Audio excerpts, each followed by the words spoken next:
Thank you. Well, welcome everybody. I'm glad to see some butts in the seats. We weren't sure for the first one, and it being such a good evening, nice outside, but a little breezy. How many people were going to be here? So I'm very happy to see each and every one of you. Today we're going to be talking very briefly. I just have an hour about stress, and specifically stress and how it relates to the balloon animal. Now, is anybody in the audience, by a show of hands, already an expert on making balloon animals? No. All right. Excellent. So anything I tell you, just believe me. It's absolutely true. What we're going to do today specifically, I've got 4 learning objectives for you. First one is we're just going to define and understand some key stress terms. We're also going to explore and examine how stress impacts your daily life and identify your own stressors. And then using the poor balloon dog as an example, you're going to learn the results of poor stress maintenance. And at the end, I'm hoping that you walk away with at least 3 stress maintenance tools that you can use in your life. So, a little bit about me in pictures, because I don't like writing a whole lot. And let's see, I've got a laser pointer here thingy. So I'm just going to point over here. As you can see up here, I'm a veteran of the Marine Corps. I graduated with a master's degree in industrial and organizational psychology, which is a fancy way of saying the psychology of what makes groups either work or not work together, and hopefully if they're not, how to fix that. But a few other things, as you see over on the screen. I'm an Elvis impersonator here around town. If you've not seen our group, the Portly Presleys, it's me and 2 other large gentlemen putting on a lot of polyester and jumpsuits. But then I'm also an active advocate. Over here you see me with Senator Lisa Murkowski. I advocate on recreation and conservation rights, and travel to Washington, D.C. and Juneau to try and talk about things like the Land and Water Conservation Fund and stuff like that. But really, going back to my master's degree, one of the things that I started focusing on was what made people happy, what made people unhappy, what caused people stress, how to fix stress, leadership development issues, change management. And what it all kind of came down to was this idea of positive psychology. And so a lot of the basis of what I'm going to be talking about is very real and applied stress management or stress maintenance techniques, but they're rooted in evidence-based positive psychology based on scientific research and studies. You'll see throughout the slides, if I've put something that sounds very facty, I try and put the source down at the bottom. And these slides are made available, I believe, on the Healthy Living website, or at some point they are available. If you really want them earlier than that, though, come and find me at the end of the lecture, and I'd be happy to get your email address and I can send it to you. So, what is stress? Stress, very easily, is the physical, mental, and emotional response to stressors. And stressors, as we'll talk about, are the things that cause you stress. So stress literally is any, again, physical, mental, or emotional response to a stressor. Now, very simply, I love starting off with quotes, and this one is kind of a mind bender, and I'll put it up a little later. But Hans Selye, a very famous researcher, he writes, "Stress, in addition to being itself, was also the cause of itself and the result of itself." And if you think about that too hard, your head's going to explode. So we're just going to move on. So a couple of the key stress terms. Has anybody ever heard the term eustress or eustress? So there's actually 2 different types of stress when we're talking about this emotional, physical, or psychological response. So eustress is actually the good stress. So who here has ever, crammed and produced a really good product, whether it's a paper or something at work, last minute, and you tell yourself, I thrive on stress. All right, I see some heads nodding. I see some folks identifying with that. That's eustress, and that's the good stress. Now, it focuses your energy and gives you a greater attention. You can use that stress. Here's one of the key points, though. It's within our coping abilities. And you're going to see the flip side of that, you'll see is not. It improves our performance, but it's short term. And that's the key. Eustress has to be used short term, because once stress becomes long term, whether it's good stress or bad stress, it becomes chronic, and all chronic stress is bad stress. So eustress is the good stress. The bad stress is distress. Everybody's heard of I'm in distress. So those are the two psychological terms, eustress and distress. The bad stress, this is what causes your anxiety. It does not feel good, and it's outside of our coping ability. So eustress is within our coping ability, so it's a stress that we can deal with. We know how to handle, we can manage that, we can maintain a certain level for a certain amount of time. But with distress, it's outside of our coping abilities. Another way that people have, actually the CDC described workplace stress is think of a scale and a balance. And it's when the demands of our job or the demands of our life outweigh our ability to deal with said demands. That's another way to think about stress. Now, one of the things that you want to keep in mind with distress is it decreases our performance. So eustress can turn into distress, so that good performance can often turn into bad performance. If you've ever read what you wrote at 4 o'clock in the morning on your 14th pot of coffee and said, I think this person was speaking to me in tongues, you understand how that good can turn to bad really quick. Now, distress can be short or long-term. And that's where, remember, we talked about anything long-term becomes chronic when we're talking about stress, and that becomes a bad thing. So, stressors. Everybody should have a little piece of paper, and what I've asked you to do is write down 3 of your main stressors, what you would consider your top things. Now, what I'd ask is to think about this more than just maybe the superficial, more than like, well, I'm hungry right now, that's stressing me out. Think about bigger life issues, home, family, job, work, money, things like that, the environment, politics, the state of Israel, whatever it is, whatever's causing you the top of your mind stress, write those 3 things down.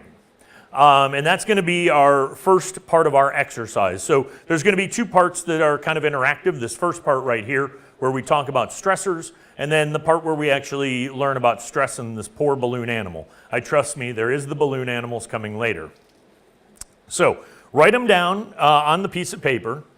If you want to potentially participate in a demonstration, put a little asterisk or your initials on that piece of paper, and you'll have a chance to turn that in. So again, your 3 stressors. Now, what are stressors? You can see there's some good examples here on the screen.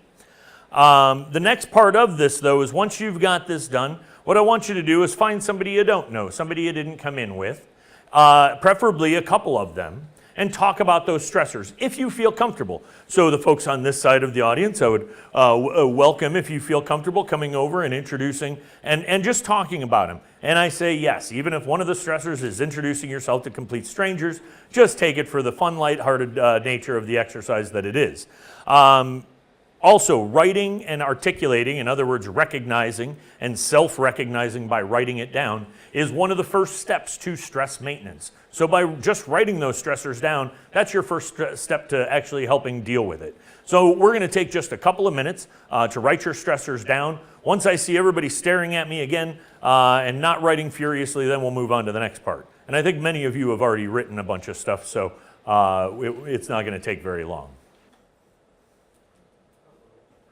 All right, so even if you're still writing, just keep writing, but if you have finished writing, go and find a partner who has also finished writing. Introduce yourself, talk about your stressors. It doesn't need to be long, deep conversation. You don't need to find out the whole life history. Just, hey, here's my 3, what's your 3, and chat about those. We'll take a couple of minutes to do that. And if you are, is there anybody in the room that's not stressed at all, has no stress in their life whatsoever? Nothing causes, well, I know you're not stressed because you come to laughter yoga all the time. You've already learned the secret. I need to find out what her secret is because she's never come to laughter yoga. So I haven't even read any of these, but I am going to talk about the top 4 responses in some form or another. It may not be those exact words, but it'll be that theme.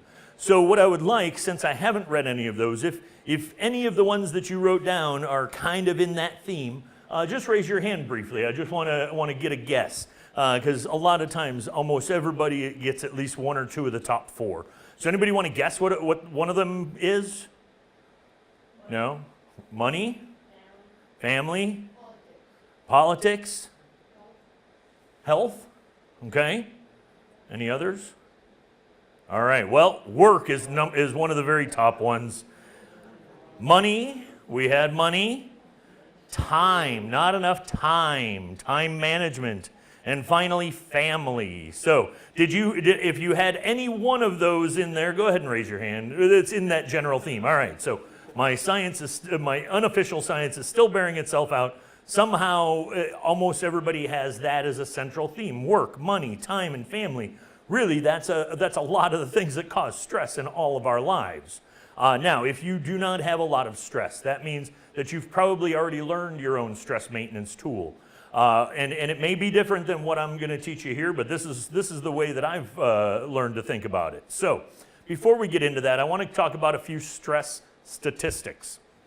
Stress stats, if you will. $300 billion. Now, $300 billion is, in 2015, the estimated employer cost of stress-related health care. $300 billion, that's just the U.S., and that's just in 1 year. $300 billion in stress-related health care costs by employers. Now, of that, 25% of the people surveyed in this survey in 2015 blamed work as their number one stressor. Work above anything else. 1 in 4 people said work is my number one stressor. The 43% of the workers say that they suffer from some form of stress, whether it's psychological, physiological, even to a minor degree. Just if you suffer from any level of stress, 43%. But these next two, I think, are pretty significant as well. 73% of the people responded that they suffer from some sort of psychological effect of stress. So, what are the psychological effects that you can think of? I can rattle them all off, but you all know them as well. When we're under stress, what are some of the psychological effects? Anger. Anybody? Now that could be a physical effect, hopefully, if it gets to that level, hopefully not.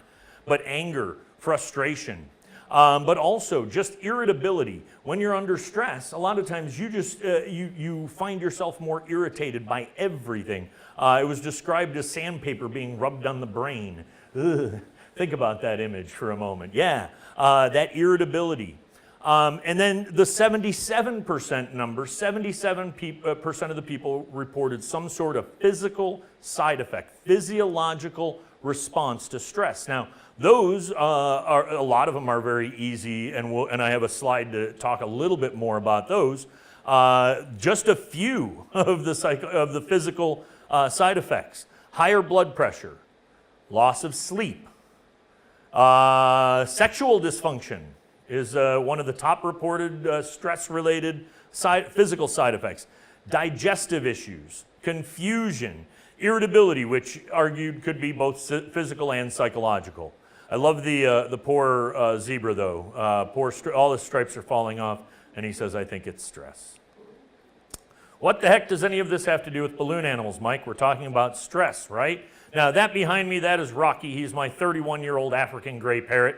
Rescued him when he was 18 years old, and now he's my buddy. Any of you that know, and we talked about, I am a certified laughter yoga teacher, and Rocky now laughs with me anytime I'm at home, which is absolutely hilarious. But he's smart enough to know that when I turn the video camera on, he stops.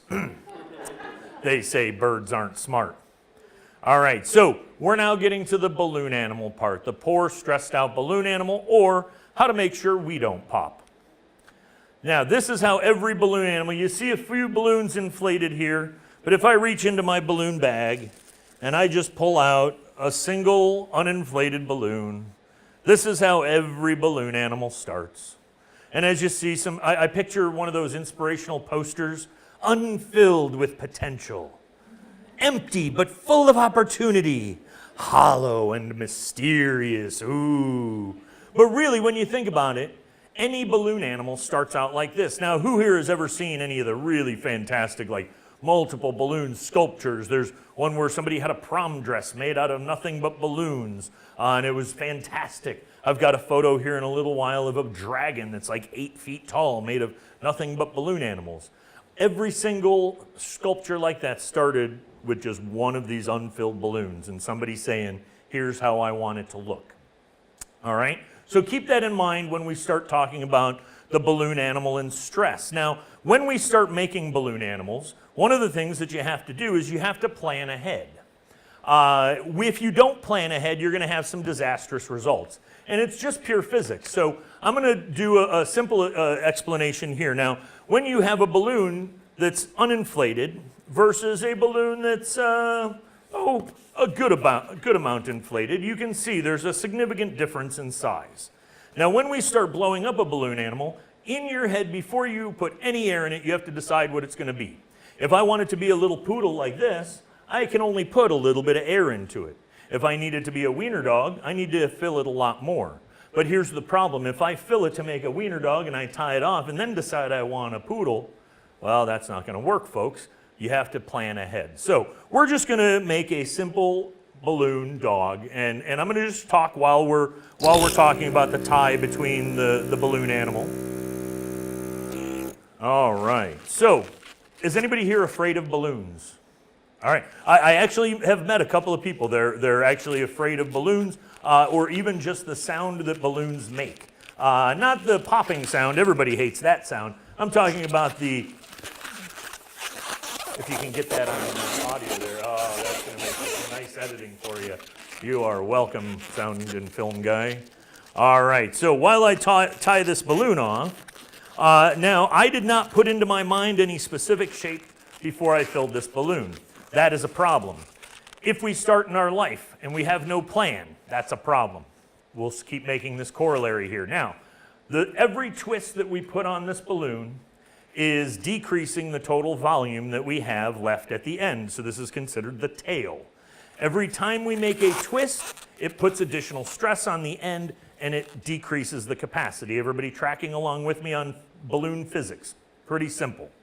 So if I start with a balloon and I'm trying to make too complex of a structure that has too many twists, or if it's too small and I've already filled it up, we can't stop from there. Luckily, we're more resilient than the balloon animal, and we'll talk about that in a moment.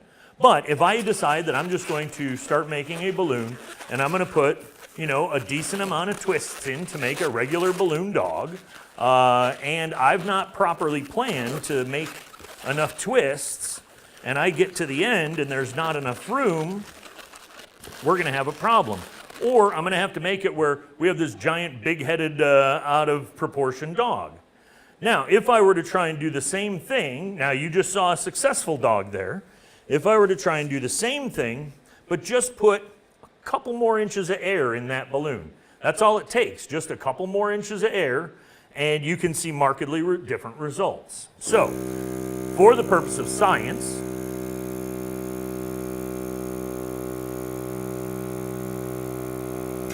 okay, now it's a slightly different scenario, isn't it? I'm going to try and make that exact same dog with a lot more balloon. Do you see the problem that we're going to have? All right. So, in our life, if we take on too many stressors, if we put too many twists in the balloon, and we haven't properly planned for all of the twists that our life is going to have, what is going to happen to us? Let's see.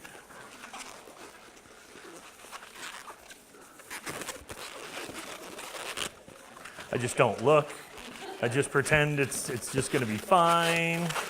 And we're going to do a couple more. Oh, I can really feel that's getting... And we're going to... Oh, balloons can take a lot of abuse.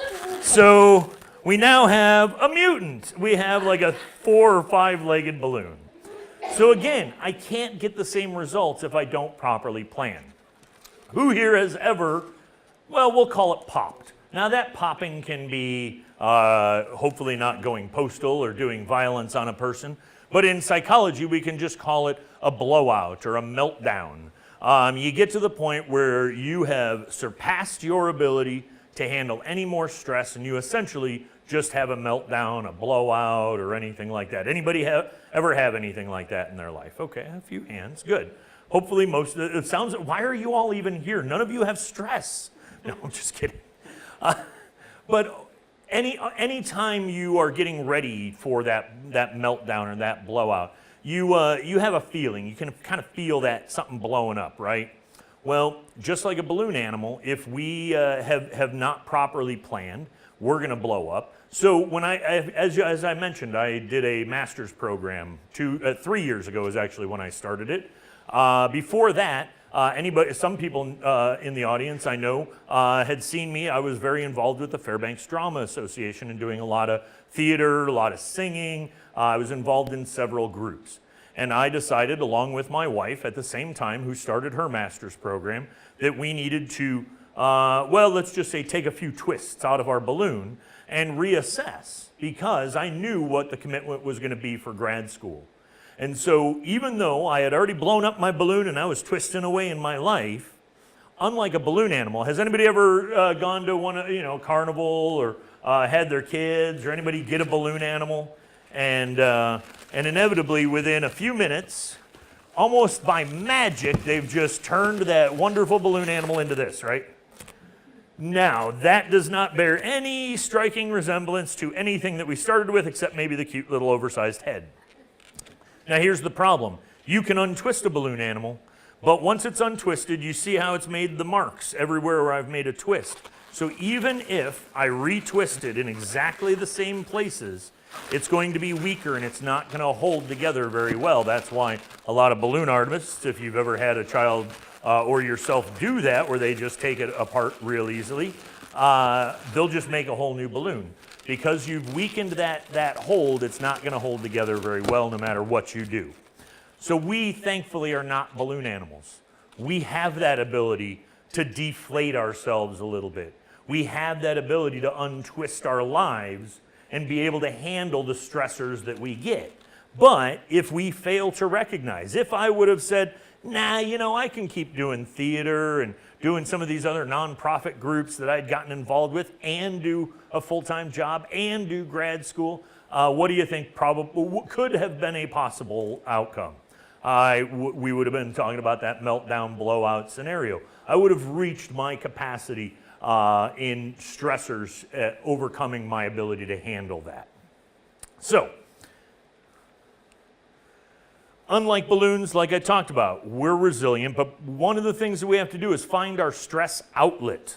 So I'm going to just go through, and I'm just going to read a few of the stressors that people had written. Class anxiety, time management, family, exams, relationships, work and emotional immaturity, spouse, kids, politics, that's a very popular triad, money in the future, health and unnecessary worries, surgery, sleep, unresolved concerns, money, job, future, politics, family, not painting. I'm not sure what that one means, but it's a stressor for that person, so not painting, and money, politics, and mother's health. So we all have stressors that while they all have a similar theme, as we talked about the 4 top stressors, each one, how we present that or how we perceive that or how it individually affects us is very different.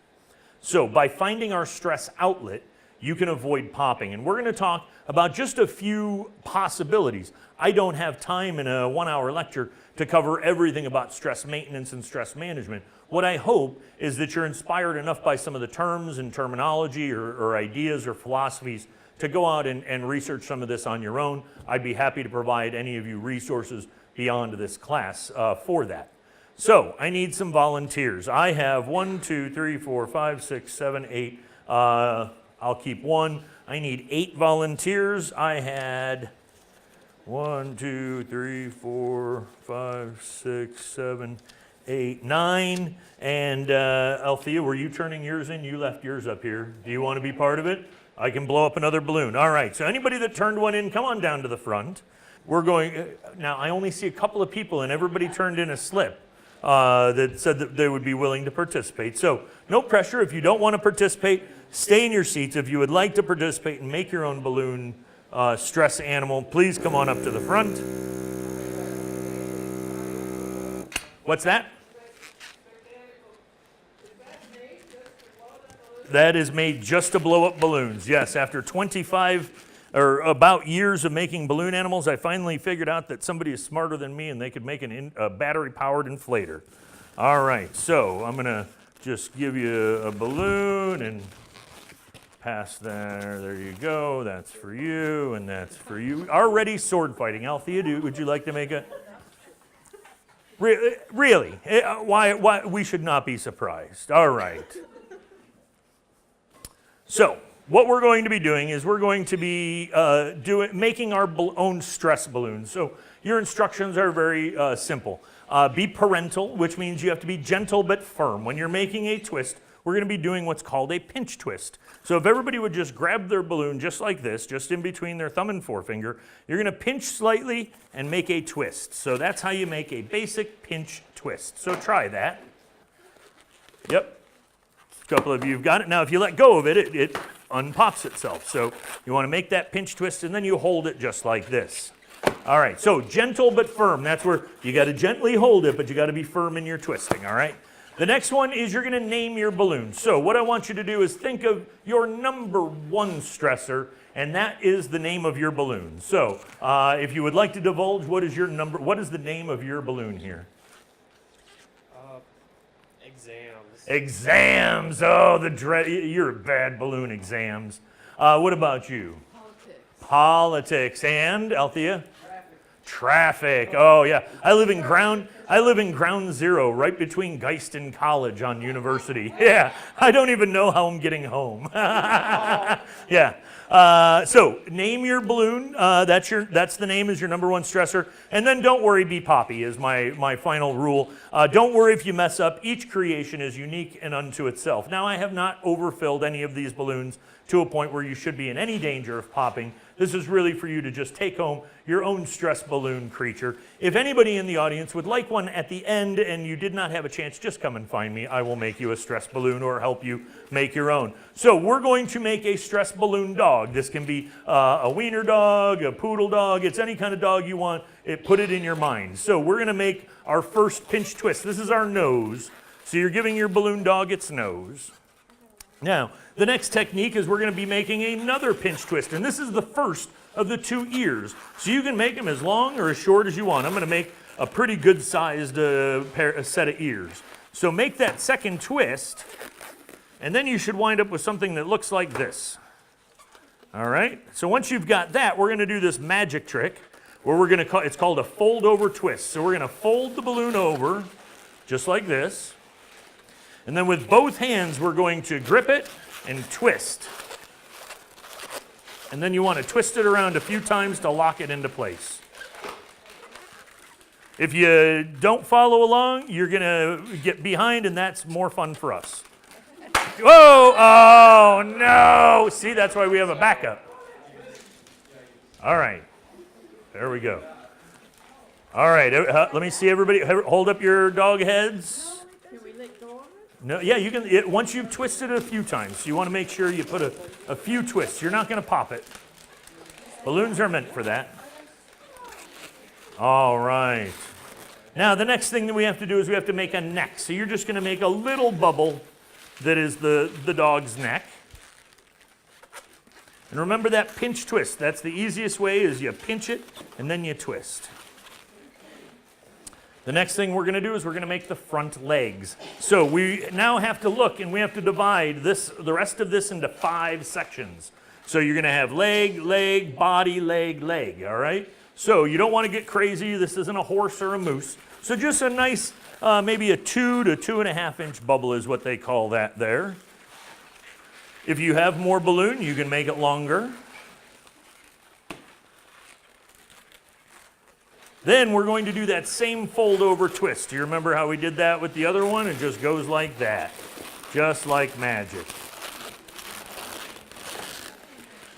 I hope you're all keeping up, otherwise you're going to have some really ugly dogs.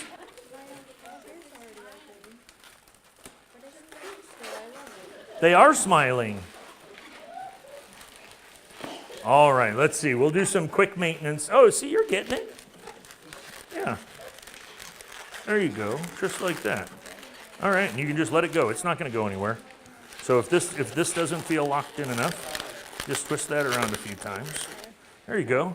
Now, if you want, you can make a wiener dog. So you can start your next twist down here. Yep. Everybody good? We're good on our front legs. We've created mutants. That's okay. That's all right. No, see, you're perfect. You're just looking at it wrong. See, there we go. See, there you go. It's just a matter of twisting and how you perceive that balloon. All right. The next thing we need to do is we need to make our body. So yeah, actually, you're just going to take and do a pinch twist somewhere along the body. And then what you ideally want to do is make your back legs the same as your front legs. So you might be running out of room. It may look really close, and it might be. So you're going to make one more twist. Yeah, let's see. So there's your front legs. Oh, that's okay. We'll fix that. Hold on. Famous words of a balloon artist. We'll fix that. All right, so if you're still tracking along, we're going to do one more final twist. And we have, if you followed the instructions, a balloon dog or a wiener dog. Look at that. Give a big round of applause for a perfectly executed wiener dog.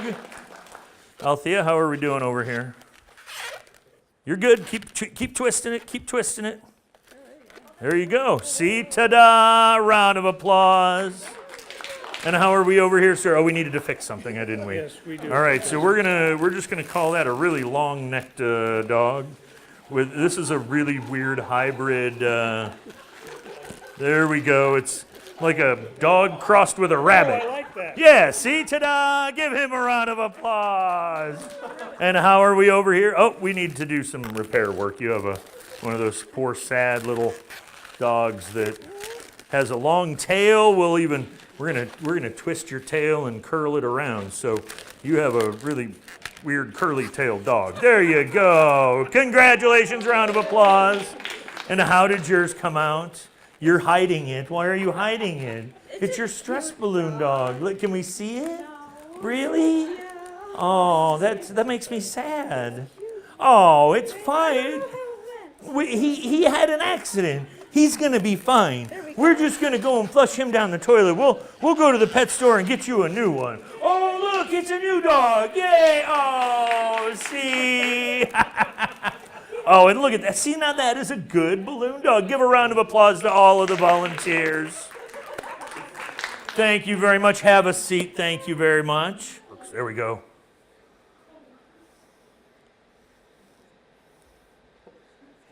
I first performed this trick in 1984. Ta-da! All right, that's enough silliness.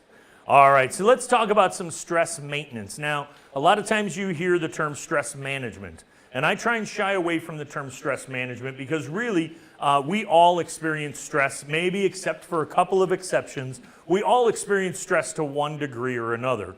And science and research has shown over and over again that no matter what we do, we can't 100% avoid all the stress in our lives. There's just a lot of stuff that's outside of our control. And so talking about stress maintenance, there's two key parts to the stress maintenance. The first part is prevention. So we want to try and prevent stress from happening before it even gets here. And there's a few things that you can do. I've just listed a few things here. But we've done a few things in our initial exercise by just recognizing our stressors. So recognizing what causes you to get stressed out is the first step towards being able to prevent that. Doing what you like to do or escaping. Finding flow. Has anybody ever heard of the concept of flow? So there's an author, and this book back here, his name is very long, and the way you say it is Mihai Csikszentmihalyi. So I don't expect you to remember that, but the title of his book is called Finding Flow. So it's finding something, and it's anything. It could be reading a book, going for a hike, rowing a boat, working on needlepoint, welding, cooking, doing dishes, cleaning the house, whatever it is. But if you have ever experienced this, I'm going to ask you to raise your hand. You're doing whatever it is, and you describe that you get into the zone, and time seems to kind of just go away. You get into doing something, and you look up, and wow, 5 hours has passed, and you just got so into it. Anybody experience that with anything? It doesn't matter what the thing is. That by definition is finding your flow. So flow is this big concept. Again, multiple big books have been written about it. And if it interests you, I would encourage you to find out more about it. Read the books. But Mihai Csikszentmihalyi. So in the prevention, if you can identify something that allows you to get into that flow state, into that state where you're at that perfect relaxation, if you can do that, that's going to allow you to prevent a lot of stress. Has anybody ever heard of mindfulness? Mindfulness is kind of a big buzzword nowadays. Mindfulness. Now, mindfulness is actually a Buddhist pursuit, mindfulness meditation. But really, all mindfulness means is you are trying to live fully in the present moment. So not thinking about what you're doing after this lecture or what you did before the lecture, or I wonder if I remember to roll the car windows up and I think it's going to rain. But sitting in the lecture and being fully present, tuning everything out and just absorbing the lecture. That would be being fully mindful in the moment. But mindfulness is oftentimes difficult when we've got all the distractions. So ideally, and a lot of times, you're finding flow at the same time that you're practicing your mindfulness, or that you're getting mindful because you're in that flow state. So mindfulness and flow are two great things that you should be striving towards when you're trying to prevent stress in this stress maintenance model. So just saying no, I had to throw this part in because one of the things that happens in prevention, one of the reasons that we get stressed out is we're too often saying yes to everything. Now, I have nothing against taking new experiences and meeting challenges head on, but in recognizing one of the things that stresses you out, maybe one of those things is I take on too many things. So you need to learn how to just say no and streamline your life. If you like doing a lot of things, still do a lot of things, but don't do so many things that you're going to tip that balance and turn those enjoyable, pleasant, flow-finding things into something stressful because you've taken on too much. And to make our balloon allegory, leave some room for twisting. Give yourself some capacity to be able to have a new experience and take on a new stressor. It doesn't have to be a major life-changing things like going to grad school, but even just taking on a new gardening project or deciding you're going to finally clean out the guest room and turn it into, whatever. That can be stressful in itself. So leave yourself room to experience those new things. Stress maintenance part 2, though, is the application. So we've talked about prevention. Now we need to apply because, again, remember, we can't get rid of all the stress in our lives. And when we talk about eustress, we've already talked about we probably wouldn't want to get rid of all the stress. So we have to have a way to apply this idea of maintenance in a realistic fashion. So recognizing how you react to stress. Some people, you might not even know they're under stress, but they're just boiling inside, and they're just an inside mess, and you would never know. Some people, you've seen them, you've probably worked with some of them, maybe you are some of them, are ones that just run around like their heads are on fire and just don't handle stress well. Some people become angry or snap at people. Some people just want to go and find their happy place in their corner and just detach from life. But recognizing and knowing how you react from stress is a really good first step in learning how to apply stress maintenance techniques. The next part is using elements of a lot of combination of different things like deep breathing, meditation, or other mindfulness pursuits. In fact, different than flow, Csikszentmihalyi's idea of flow, in yoga, they have what are called the flow arts, or yoga is actually part of the flow arts. And so that can be Tai Chi, meditation, martial arts, reading a book. It can be anything that gets you into that flow state and helps you become more mindful. Now, I couldn't not put my own plug for laughter yoga because, quite honestly, one of the reasons that I do laughter yoga is it is an excellent stress maintenance technique because it actually helps with both things. So remember, we want to try and prevent any of the stress from happening, but we have to have a way to deal with stress when it does happen. And with laughter yoga, if you ever come to one of my sessions, or thank you for the ladies who are here from my regular club, but if you come to laughter yoga, you figure out, It is a great way to help prevent stress from coming on because you're happier and you breathe better and you're just in a better frame of mind. And you learn specific techniques. So when you start getting stressed out, you learn to go and you can just turn it on and off just like that. And you learn to use that as a tool. So it's great for both things. Now, laughter yoga is by far not the only thing that helps with both sides of the stress maintenance continuum. Other things that help are ones that I already mentioned. Yoga in itself, just a regular traditional yogic pursuit. You build your capacity at the beginning by taking yoga and becoming disciplined in that. And then you also have techniques where you learn mindfulness and meditation while you may be under stress. So it's not the only thing. I just find it's the most effective and quite honestly enjoyable. I've never found myself to be very good at traditional yoga, but laughter yoga, it's a whole new thing. So laughter yoga is another great way.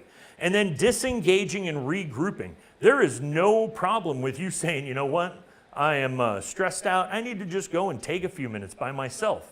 Now, at that point, you can also engage in laughter or do some mindfulness deep breathing or do some meditation or go and read a book for a few minutes or maybe do a Sudoku in the closet. Whatever it is that's going to help you de-stress, go and do that. Detach from a situation. That is the best way to apply this idea of maintenance being both prevention and application. So, when all else fails, you can pop yourself. Don't feel like it's a blowout, but it's that ability to just stop and pull back and say, hey, you know what? I need to stop doing theater for a few years because I need to do a grad program. Or I've got grandbabies on the way, so maybe I don't need to become the president of the garden club. Or any of the other millions of things that get presented to us on a daily basis where people would love for us to choose yes, and sometimes we have to choose no. And the no isn't because we are not public citizens and concerned about our community, but you need to make sure that you're staying healthy and that those pursuits that you want to do still remain pleasurable and not a burden and something that causes stress versus relieves the stress. All right, and as I said, do your flow thing. So the ultimate tie-in, as we come to the end, I've got some time at the end for questions, which is what I was hoping for. So overall, to bring everything together, in regards to stress, we are like balloon animals. Each twist in our life can be a stressor, and if we don't properly plan, we're gonna pop. A balloon creation is bound only by your imagination, by what you want to create. You can twist yourself, though, into anything that you want and be creative in life. Take on new challenges, but ... Know what your warning signs are, and don't be afraid to let a little air out of yourself when you need to. That's your best stress maintenance tool, is recognizing the danger signs before it becomes a blowout and letting a little air out. Unlike the poor balloon animal, they are stuck as it is. Once I have blown this balloon up, I cannot go and untie that balloon. Well, I mean, I guess theoretically I could, but it would be really difficult. But you can't untie the balloon. Once it's been determined, I cannot ever make a little bitty turtle or a little bitty bunny or a little bitty poodle dog or anything like that. It's determined by the shape that we gave it at the beginning. We are more resilient. We can untwist ourselves. We can increase or decrease our capacity. And by using proper stress maintenance techniques, we can avoid the worst of the stress. So if you think about it again, not trying to manage stress, but trying to maintain stress by looking at it as two sides, prevention and application. Try and prevent all the stress that is coming on in your life as much as possible, but have a good, effective technique. And it can be as individual as yourself. Square dancing is a good example of a great flow technique. If you're engaged in something that's physical that also requires concentration. Laughter yoga, it's another thing. It doesn't require a lot of concentration, but it's certainly physical. But those are all good things. If that allows you to get into that flow state, even if it's just for a brief amount of time, that's better than anything else that you can read a book on of writing things down or any of these others. Science has borne it out. I said at the end, if you want to come up and take a closer look, this is maybe I exaggerated, he's not 8 feet tall, he's maybe 6 foot tall balloon sculpture. Took the guy, I think, 77 hours to create that thing. I don't even remember how many balloons it was. The final ultimate tie-in, though, is you need to be flexible in your life. Be able to take things on, shuffle things off, ask for help. All too often, we forget to ask for help. We've got friends and neighbors and networks and families and all these people that if you feel that stress coming on, explain to them, hey, I'm feeling stressed out. Even just sounding out your stress to a friend can be a very effective thing, but be able to be flexible and recognize that ultimately your health should be the most important thing to you. Don't be part of that $300 billion statistic of stress-related healthcare costs. Because when you are less stressed, you are going to be healthier. In fact, your immune system is better. Your blood pressure is better. Your social networks are better. You do your job better. You tend to stay at your job longer, and you're happier in your general life when you can live less stress. So that is the end of my presentation. I wanted to leave some time for questions at the end. So we have about 7 minutes. Are there questions? I do have a microphone here so that we can get it on recording. No questions. My laughter yoga class is every Thursday over at Raven Landing, and it's from 12:10 to 12:50. So it's designed to be a 40-minute quick on your lunch hour, be able to come over from wherever you work, hopefully if you're around in town, although with traffic not so much anymore. But theoretically, if you get off anywhere in town, you can get there in 10 minutes, and we do a 40-minute program, you're in and out, and it's absolutely free, there's no cost. If you want, we actually do 2 programs in the same day, so there's the 12:10 to 12:50 class, which is a full standing up, jumping around, fully active, and then at 1 o'clock we do a senior program. It's seated, it's not just for seniors, it's just a lower impact version. A lot of people, if they have the time, they'll come for the one and stay for the second part and get about an hour and a half of laughter yoga in. A lot of times it's the same activities, we're just doing it seated and it's a little different technique. So every Thursday, come and join us, please. We would love to see you. Other questions? Would you do a little demonstration? Sure, yeah, since there's not a lot of questions, we can do it. Now, before we do a demonstration though, one of the things that I haven't talked about is why we laugh in laughter yoga the way that we do it. And so a very basic understanding is, if you think of the quote, we don't laugh because we're happy because we laugh. The idea behind laughter yoga is purposeful, non-humor-based laughter done as an exercise. So I'm not going to tell a joke to elicit a laugh response because your sense of humor and your sense of humor and your sense of humor are probably, in the very least, different or completely different than mine. So if I try and tell you a joke that I think is funny, I can guarantee that at least part of the room is not going to find it as funny as I do. So it's not a dependable way to laugh and get the laughter response. So it's based on the idea that we laugh for the health and psychological benefits that laughter provides, where we don't have to use humor. So you can do this seated right where you're at. I would ask if you could to sit up and get as good a breath posture as you can and hold 2 imaginary glasses in your hand. Since it's after the 5 o'clock hour, this is a game called cocktail. If it's before 5 o'clock, we call it milkshake. But for today, it's called cocktail. So what we are doing is we are imagining that we're holding 2 glasses, one filled with our favorite tasty alcoholic or non-alcoholic beverage, whichever you would prefer. The other one is empty. We're going to pour from one glass to the other, making a sound, and it goes like this. Eh. So everybody do that with me. Go, eh. And then we're going to pour back. We're going to go, eh. And then we're going to kick the drink back and laugh and go, ah! Now, what we're going to do is we're going to do that 4 times. So follow along with me and take some deep breaths in between and really use your diaphragm when you're laughing. Try and get a full, hearty belly laugh, which is the difference for those of you that don't know of ha ha ha ha ha or ha ha ha ha ha. You can see the difference. So belly laugher, ready? Let's start with the breath in. Breathe in through your nose. And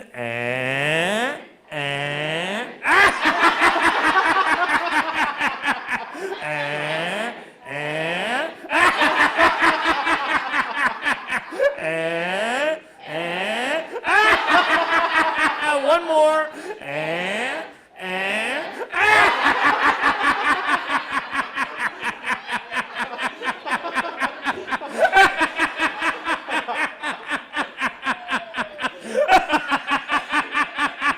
See, and you can just learn to turn it on and off at the flip of a switch. But just in that little bit of laughter that you engaged in with me, your body recognized that we were making laughter sounds. Even if you were just doing it fake, just ha ha ha ha ha, because I told you to, your brain already started releasing endorphins into your bloodstream, and it's going to naturally make you happier. When you combine that in laughter yoga with deep yogic breathing, which is called yoga pranayama, that is when you get the full benefit. You combine getting your heart and breathing rate up with the laughter exercises and then bring it back down with deep yogic breathing. So we've got a couple of minutes left, so if you would make the namaste gesture, we'll do a deep breathing exercise. We're going to breathe in through our nose, and as we breathe in, we're going to raise our hands up over our head. We're going to hold it for a couple of seconds to allow maximum oxygen exchange, and then when we exhale, we're not just going to blow the air out, we're going to laugh the air out. So just follow along. It's a lot easier to do than to explain. So let's start with a little breath out. Breathe in. Hold it. Hold it.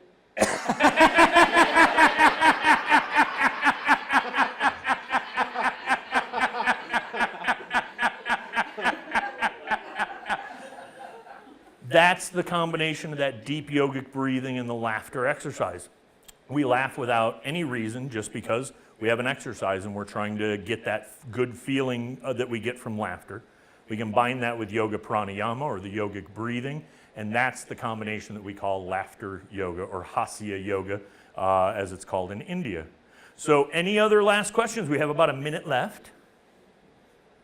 Well, thank you all very much. My name is Mike Bork. I do have information in the back about laughter yoga and some of my other speaking topics, so feel free to grab something on your way out. And thank you all very much.